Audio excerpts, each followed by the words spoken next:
Hey everybody. Suppose you're setting up a how-to section on your website and you want to have step one, step two, and step three. And you're using info boxes and you have this all set up the way you'd like it.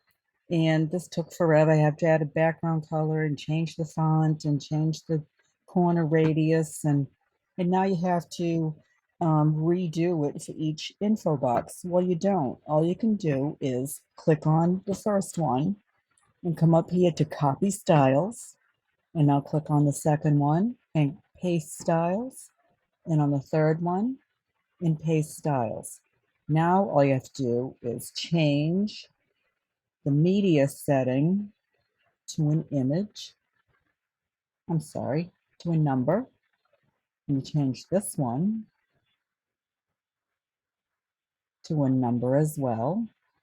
And then you just type your numbers in there. 1, 2, 3.